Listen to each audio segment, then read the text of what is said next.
할렐루야.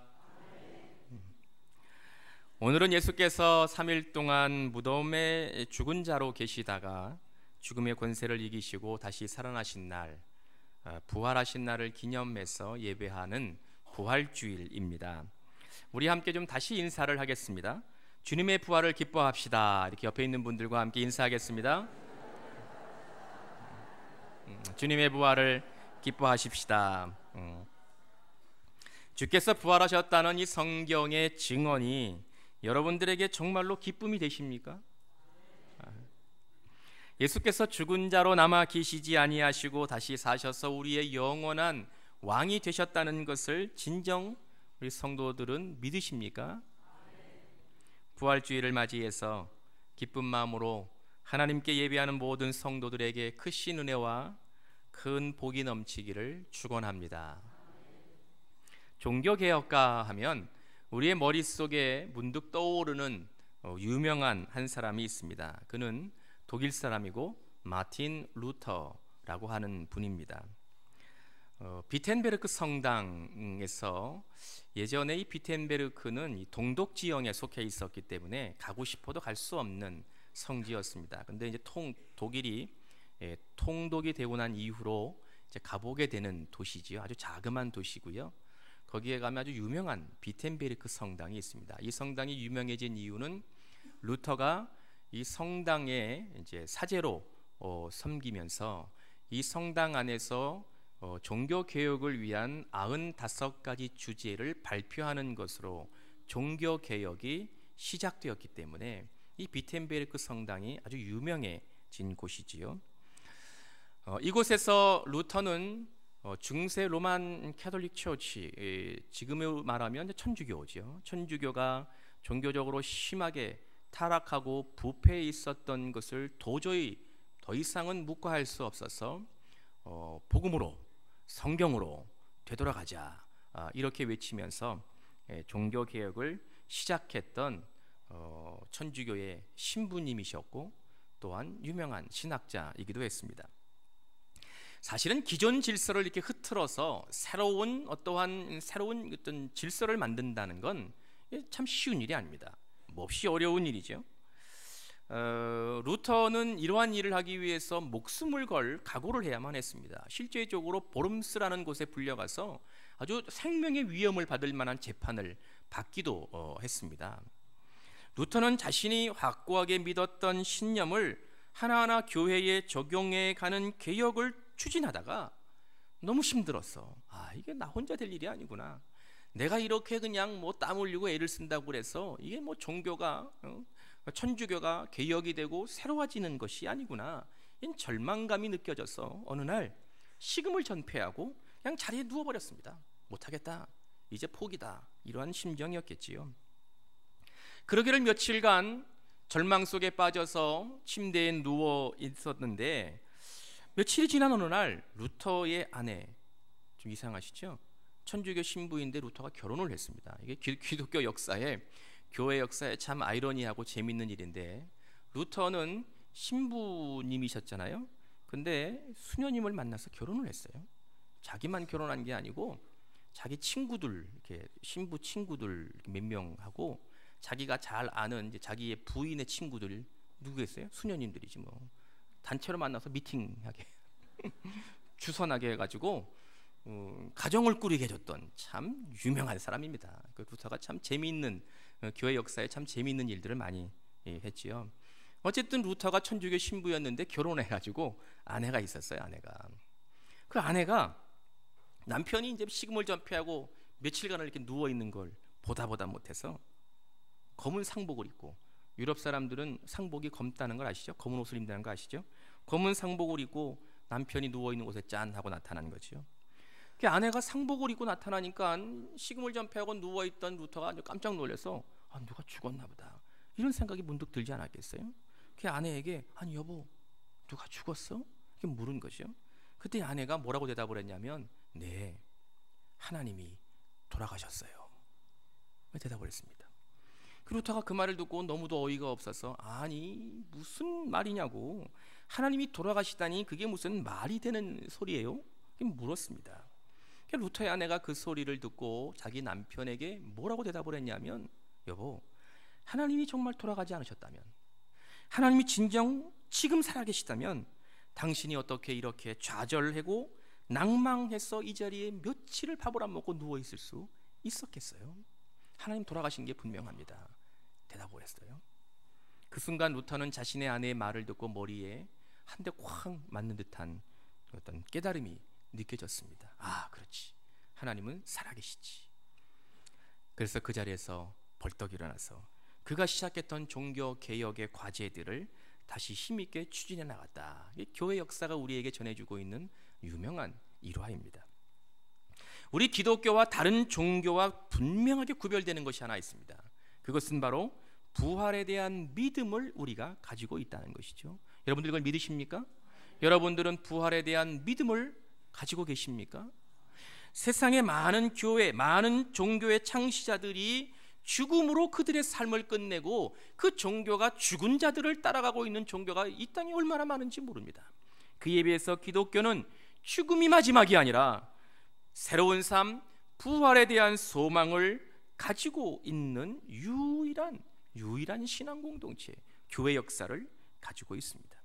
저와 여러분은 예수 그리스도의 부활을 믿는 하나님의 자녀이심을 확신할 수 있기를 기원합니다. 주님의 부활이 여러분들의 삶 속에서 매일매일 구체적으로 경험되고 고백될 수 있기를 축원합니다. 예수께서 다시 살아나신 날, 누가복음이 전하는 부활의 사건을 오늘 우리 다시 한번 묵상하려고 합니다. 그래서 부활이 과연 이 땅을 믿는 자들로 살고 있는 우리들에게 도대체 어떤 의미가 있는 것인지, 부활의 주님으로부터 주의 음성을 들으려고 하는 것입니다. 오늘 예배의 시간에 지금도 살아서 역사하시는 부활하신 주께서 여러분들의 삶, 심령 한 분 한 분에게 찾아오시어서 말씀하시고 여러분들을 도전하실 때 여러분들의 믿음이 새로워지는 큰 은혜가 있기를 간절히 기원합니다. 본문은 원래 24장 13절서부터 읽어야 되는 긴 말씀입니다. 제목을 위에 달린 제목을, 성경에 있는 제목을 보면 엠마오 길에서 제자들에게 나타나시다, 우리가 가지고 있는 성경에 그렇게 소제목이 붙어 있습니다. 이 말씀은 우리가 정말 잘 알고 있는 말씀이어서 제가 다 읽지 않고 오늘 설교 중에 집중적으로 묵상해야 할 30절부터 35절까지만 우리가 함께 읽었습니다. 전체적으로 그래도 흐름을 잠시 나누어 본다면, 예수께서 십자가에 달려 죽으시고 나니까 제자들과 더불어서 주님을 따랐던 그 당시의 많은 무리들이 실망과 절망과 좌절에 빠져서 이제 흩어져 가기 시작했습니다. 주께서 제자들에게 내가 이제 고난받고 십자가에 달려 죽고 난 이후에 내가 다시 살아날 것이다 말씀하셨음에도 불구하고 제자들과 사람들은 예수님의 말씀에 에이 설마 그러시겠어? 그럴 리가, 그러한 일이 일어나게 하겠어? 그걸 믿지 않았던 거죠. 정말로 주님이 그 흉한 십자가에 달려 죽으시리라고는 제자들은 꿈에도 생각하지 않았습니다. 그런데 예수께서 실제로 십자가에서 죽으시고 또 사망하시게 되니까 모든 사람들은 당황하기 시작했습니다. 절망했습니다. 결국 예전의 삶으로 돌아가서 힘겨운 삶을 또다시 살아갈 수밖에 없다는 것으로 판단하고 자신의 삶의 자리로 되돌아가기 시작했습니다. 엠마오라는 마을로 가는 오늘 본문에 등장하고 있는 두 명의 제자들도 그 중에 속해 있던 사람들이었습니다. 엠마오라는 마을은 현대 과연 이 마을이 정확하게 어디냐 밝혀지지 않은 마을입니다. 현대 이스라엘 지명으로 예루살렘으로부터 대략 한 10km 정도 떨어진 곳에 조그만 마을이 있는데 오늘 본문에 한 25리쯤 된다고 나와 있나요? 거기랑 비슷하게 거리상으로 비슷하고 성경에서 말하고 있는 것과 좀 유사한 지명이 하나 있는데, 여기는 지금 주로 유대인들이 사는 땅이 아니고 아랍인들이 살고 있는 이마스 또는 아마스라고 부르는 조그만 도시가 지금 이스라엘에 있습니다. 현대의 고고학자, 성서 고고학자들이나 성경학자들은 누가복음에 등장하고 있는 이 엠마오라는 도시가 아마도 이 이마스 또는 아마스라고 부르는 이 도시일 것이다, 이렇게 추정을 하는 곳입니다. 이곳으로 두 명의 제자들이 예루살렘을 떠나서 자신의 고향으로 되돌아가고 있습니다. 길을 걷는 중에 자연스럽게 알 수 없는 또 다른 한 명과 동행해서 세 명이 길을 걸어가게 되었습니다. 물론 그때에 이 두 명의 제자는 자기와 동행하게 된 한 분이 부활하신 주님이라는 것을 알지 못했습니다. 참 이상하지요? 눈치채지 못했습니다. 엠마오로 가는 길에서 그들이 나눈 대화의 주제는 예루살렘에서 일어났던 비극적인 죽음, 예수께서 십자가에 달려 죽으신 사건에 대해 이야기하고 있었습니다. 우리 성도들이 아는 것처럼 예루살렘이란 뜻은 평화의 도시라는 의미를 가지고 있는 말입니다. 앞에 예루라는 말은 토대, 도시 이런 의미고요. 살렘은 샬롬에 변화된 말입니다. 구약 성경의 말로 샬렘, 샬롬 같은 말이에요. 평화의 땅, 평화의 토대, 그런 의미를 가지고 있는 게 예루살렘이에요. Foundation of Shalom이란 뜻이에요. 그런데 더 이상 이곳이 평화의 도시여야 되고 평강이 넘치는 땅이어야만 해도 불구하고 예수께서 십자가 달려 죽으시고 난 이후에 예루살렘은 실망과 좌절과 원망과 고통만이 남아져 있는 절망과 죽음의 땅으로 변화되어 있다는 것에 엠마오로 되돌아가는 이 제자들은 마음속에 슬픔이 가득해 있을 수밖에 없었습니다. 메시아로 오신 예수 그리스도를 통하여 그 땅의 진정한 평강과 평강이 넘치는 곳 예루살렘이어야 되는데 더 이상 그것이 가능할 수 없다는 사실에 낙담하고 엠마오로 가고 있었습니다. 죽음은 모든 것을 포기하게 만듭니다. 인정합니다. 죽음이라는 것이 곧 마지막이기 때문이지요. 예수께서 죽음의 권세를 이기시고 살아나기 전까지는 단 한 번도 누구도 죽음이 마지막이라는 것을 경험해 보지 못했기 때문에 제자들조차도 주님을 만나기 이전의 삶으로 이제 옛날의 삶으로 되돌아갈 수밖에 없다고 생각할 수밖에 없었습니다. 이것은 오늘을 살고 있는 세상의 많은 사람들에게도 동일하게 받아들여지는 것일 겁니다. 그들은 죽음이 끝이 아니라는 것을 들어보지도 못했고 그 말을 누군가로부터 한번 들어봤을지라도 그것이 그들에게 믿어지지 않기 때문에 세상을 살아가는 동안 즐길 것 즐기고 누릴 것 누리고 그러고 살면 장땡이지 이런 생각을 하고 살아가고 있습니다.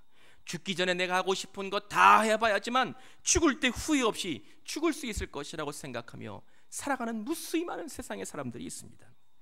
엠마오로 가는 제자들에게 있어서 주님의 죽음은 일반적으로 이렇게 받아들여지는 죽음과는 또 다른 느낌이었고 훨씬 더 충격적인 사건이었습니다. 그들은 예수를 따르면 무언가 자신의 삶이 새로워질 것이라고 기대하고 소망하고 따랐기 때문입니다. 예수께서 메시아로 이 땅에 오시어서 정치적으로 억압되어 있고 그들의 삶이 피폐져 있고 경제적으로 낙담하고 살고 있는 그들에게 주님은 이 세상을 변화시키며 새로운 세상을 만들어줄 것이라는 기대를 가지고 주님을 사람들이 따랐기 때문입니다. 그런데 그렇게 믿었던 주님, 그것을 바라보았던 예수 그리스도가 어느 날 갑자기 흉악한 십자가에 달려 죽어버리셨습니다. 예수님을 따르던 수많은 사람들은 깊은 좌절을 맛볼 수밖에 없는 비극이었습니다. 모든 것이 원점으로 되돌아간 느낌이 그들을 힘겹게 했습니다. 기대라도 하지 않았다면 예수께서 이 땅에 오시어서 새로운 삶에 대한, 새로운 나라에 대한 무언가 비전을 주셔서 우리가 그것을 바라보지만 않았더라면 덜 힘들었을 텐데, 그냥 예전처럼 계속 살았으면 덜 고통스러웠을 텐데, 이러한 마음으로 어쩔 수 없이 예전의 삶의 자대로 되돌아가고 있었던 제자들, 그들이 걷는 그 길에서, 엠마오로 가는 그 길에서 부활하신 주님이 찾아오셨습니다. 그들과 대화하셨습니다. 그들의 삶의 그 길에 함께 하셨습니다. 뿐만 아니라 그들과 함께 식탁에 앉으셨습니다. 이 사건이 실망과 절망 속에 죽음 때문에 슬픔에 빠져있던 제자들에게 새로운 힘과 소망이 되었음을 믿으시기를 축원합니다. 누가가 우리에게 전해주고 있는 주님의 부활은 여러 가지를 생각하게 만듭니다. 그것의 첫 번째는 부활하신 주님을 제자들이 알아보지 못했다는 겁니다. 참 이상하지요? 아니 주님이 무슨 죽으신 지 3년이 지난 것도 아닌데 불과 3일 정도밖에 안 지났잖아요.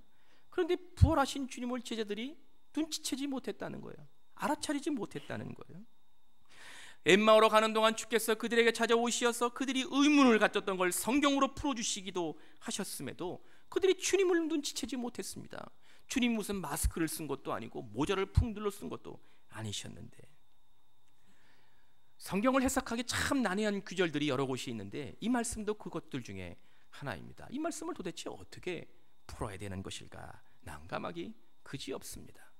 신학자들이나 많은 목사님들이 이러저러한 말로 설명을 하고는 있지만 분명한 것은 성경 본문을 볼 때 제자들은 주님을 알아보지 못했다는 겁니다. 그런데 어느 순간 제자들이 주님과 함께 하신 것을, 부활의 주님을 알게 되었습니다. 그때는 30절의 말씀을 보면 떡을 가지고 축사하시고 떼어 그들에게 주시니 바로 그 순간 제자들의 눈이 밝아져서 열려져서 우리와 함께한 분이 부활의 주님이라는 것을 알게 되었다는 것이지요. 부활의 주님을 만나는 그 순간 또 이상하게 주님은 바로 그 순간 제자들에게 더 이상 보이지 않으셨습니다. 참 놀라운 일이고 신비스러운 사건이었습니다. 우리는 이 신비를 정확하게 설명해낼 수 없습니다. 논리적으로 해결할 수 있는 길이 없습니다. 누군가가 이 사실을 이성적으로 설명하기 위하여 설득하려다 보면 오히려 큰 오류와 위험에 빠지기 쉽습니다. 그렇기 때문에 저는 개인적으로 이 말씀을 통하여 이 상황에서 무언가 납득할 만한 해결책을 찾으려기보다는 누가는 이 사실을 통하여 우리에게 무엇을 전하려고 했던 것인가에 초점을 맞추어야 된다고 저는 믿습니다. 그것은 이제 주님은 십자가에 달려 죽으시기는 전 모습, 그 모습과는 완전히 다른 모습으로 제자들을 찾아오셨고 만나 주셨다는 겁니다. 주께서 십자가에 달려 죽이시기 전까지는 제자들과 그를 따르는 수많은 무리들과 다를 바 없이 지극히 인간적인 모습으로 아주 제한적인 삶을 사셨습니다. 주님이 이 땅에 오신 건 완전한 인간으로 우리에게 오셔서 고통과 슬픔과 인간이 느끼는 모든 것을 느끼셨을 뿐만 아니라 전능자로 살기도 하셨지만 그분의 삶은 우리 인간이 느끼는 그 고독, 제한된 삶, 그 모든 것까지도 누리기 위해서, 그것을 모든 걸 경험하시기 위해서 주님은 이 땅에 사시는 동안 우리 인간과 똑같은 제한적인 삶을 사셨다면, 부활하신 주님은 전능하신 분으로 제자들을 새롭게 만나셨고 새롭게 만나셨던 그분의 놀라운 다가오심은 오늘도 우리를 만나주시는 능력의 본질이 된다는 것을 믿으시기 바랍니다. 주님은 더 이상 이 땅의 조건이나 환경이나 그러한 상황에 국한되는 분이 아니시라 초월적으로 우리의 삶을, 여러분들의 삶을 주도적으로 이끄시는 그리스도이시라는 것을 누가는 우리에게 전달하려고 있음을 깨달아야 될 줄로 믿습니다. 31절의 말씀에서 예수는 그들에게 보이시지 않는지라 하는 말씀은 제자들의 인식세계에 갇혀있는 분이 아니라, 사람의 상식에 얽매여 있는 분이 아니라 분명하게 전능자로서 우리에게 새롭게 찾아오시는, 하나님의 능력으로 우리를 새롭게 만나주시는 부활의 주님으로, 신비스러움으로 우리에게 찾아오셨다는 것을 누가는 우리에게 분명하게 전달해 주고 있습니다. 죽으심으로부터 살아났던 주님의 부활은 그 이전까지 단 한 번도 없는 일이었고 오직 전능하신 여호와 하나님만이 하실 수 있는 일이었습니다. 그렇기 때문에 이것은 오늘을 살고 있는 여러분들의 삶 속에도 주님은 언제든지, 여러분들이 어떤 지경에 있든지, 여러분들의 상황이 어떠하든지 부활의 주님은 여러분들을 찾아오실 수 있으며 여러분을 만나주시며 여러분들의 삶을 주도적으로 이끌어 가시는 전능자가 되셨음을 믿음으로 깨달아 고백할 수 있기를 기원합니다. 이것은 우리들에게 또 다른 모습으로 새로운 경험을 하게 만드는 주님의 능력이 됩니다. 제자들은 부활한 주님을 만나고 경험한 이후에 고백한 것이 하나 있음을 오늘 본문 우리에게 전달해 주고 있습니다. 그것은 엠마오로 오는 도중에 주께서 그들에게 말씀을 풀어주실 때 우리의 마음이 뜨거웠다는 것을 기억해냈다는 겁니다. 엠마오로 오는 도중에 알지 못하는 한 사람이 동행해서 우리가 풀어내지 못하는 성경 말씀을 풀어주었을 때 우리의 마음이 왜 뜨겁지? 우리의 마음이 왜 감동이 되지? 참 알 수 없네. 고개를 갸우뚱하며 엠마오로 왔는데 부활의 주님을 만나고 나니까 그렇구나, 주께서 우리에게 말씀을 풀어주셨기 때문에 우리의 마음이 뜨겁고 우리의 마음이 감동이 되었다는 것을 깨달았게 고백하게 되었다는 겁니다.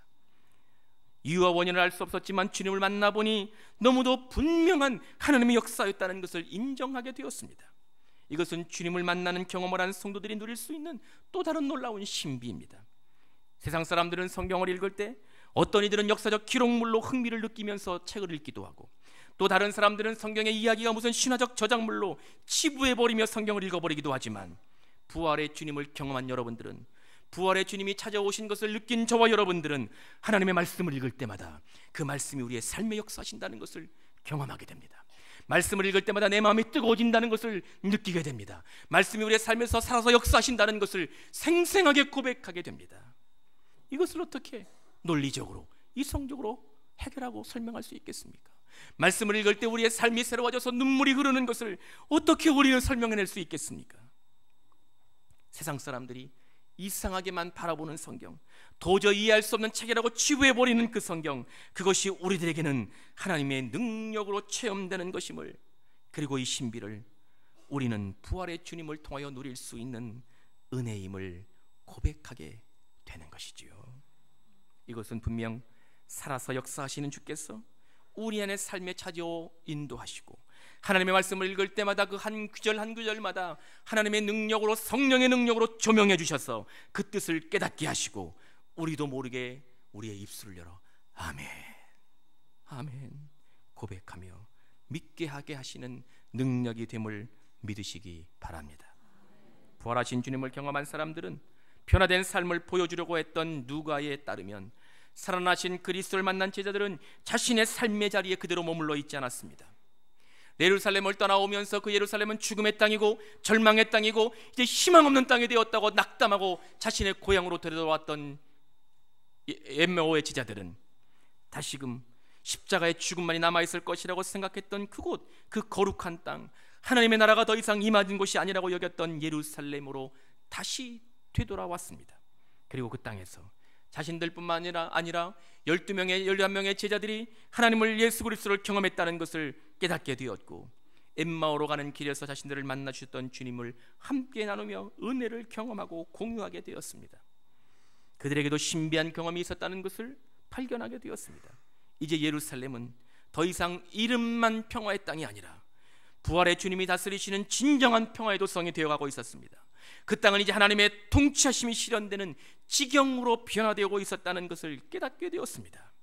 부활의 주님을 만나고 그분을 경험하고 부활의 주님으로 인하여 새로운 소망을 꿈꾸게 된 제자들은 그 사람들로부터 시작된 놀라운 삶의 변화가 일어나는 신비가 예루살렘으로부터 증거되기 시작했다는 것을 믿으시기 바랍니다. 부활의 주님은 우리의 삶을 새로운 자리로 이끌어 가십니다. 부활의 주님은 여러분들의 삶을 실망과 좌절과 슬픔 속에 주저앉아 있는 것이 아니라 소망 중에 나가게 하시고 새로운 것을 바라보게 하시고 하나님의 능력의 자리로 여러분들을 이끌어 가심을 믿으시기를 축원합니다.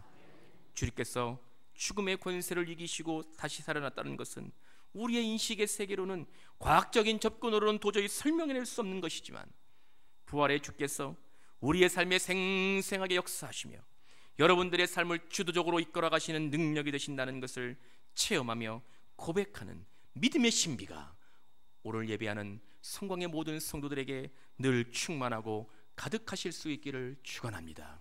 부활의 주님이 이 땅을 회복시키시고, 부활의 주님이 이곳이 진정한 예루살렘, 평화의 도성이 되게 하실 것임을 믿음으로 고백할 때 여러분들을 주의 일꾼으로 세우시고 하나님의 나라를 이 땅에 세워가시는 일꾼으로 삼으실 때에 그 자리에 주도적으로, 주체적으로 참여해서 하나님의 능력을 경험하시는 성광의 모든 성도들 되시기를 간절히 축원합니다. 부활의 주님이 모든 성도들의 삶 속에 오시어서 은혜와 사랑과 진정한 위로로 함께 하시는 거룩한 주일, 이제 이후로의 삶이 되실 수 있기를 주님의 이름으로 축원합니다. 기도하겠습니다. 전능하신 하나님, 오늘 우리에게 선포된 말씀이 우리의 삶에서 실제가 되게 하시고 부활의 주님을 경험하며 이 땅에서 승리하는 삶을 살게 하여 주옵소서. 예수님의 이름으로 기도하옵나이다. 아멘.